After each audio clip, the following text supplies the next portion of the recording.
همقدم در راه ساختن جامعه آگاه و آینده‌ای روشن‌تر.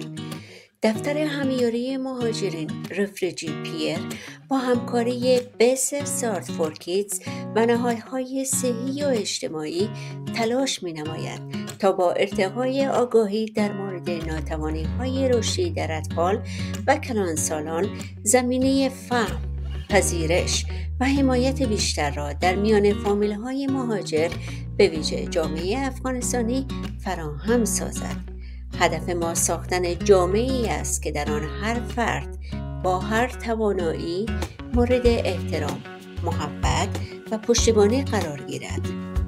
اوتیسم پایان دنیا نیست، آغاز سفری متفاوت با عشق و یادگیری است. سلام به همه والدین عزیز. بسیاری از شما پرسیده بودین که وقتی طفل ما اوتیسم داره چه درمانهایی وجود داره و ما در خانه چه کارهایی میتونیم انجام بدیم.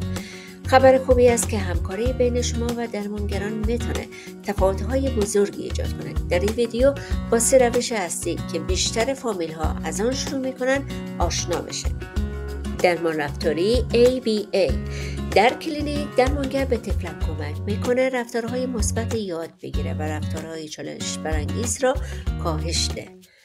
در خانه هر وقت طفلک شما کار درستی انجام داد، شما با دادن جایزه، ستاره دادن و یا تشویق کلامی یا دادن هدیه سامانهای بازی که دوست داره از او حمایت کنید. گفتار درمانی. در کلینیک تمرین گفتن کلمات، ساختن جمله و استفاده از تصاویر برای ارتباط بهتر استفاده میشه. در خانه با کتابخوانی، پرسیدن سوال و بازی با اشیایی که اسم دارن میتوان زبان کودک را تقویت کرد. کار درمانی. در کلینیک آموزش مهارت‌های زندگی مانند لباس پوشیدن، گرفتن پنسل به دست و کنترل حواس. در خانه اجازه بدین طفلک کالای خودش را بپوشد، با خمیر بازی کند و کارهای ساده را تمرین کند. نقش کلینیک و دکتر.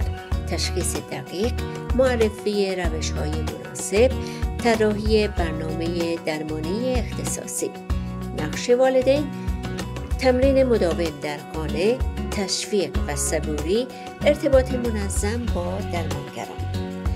پیام پایانی ما: با صبر، عشق و پرکتیس روزانه طفل شما میتونه پیشرفت کنه. شما تنها نیستید.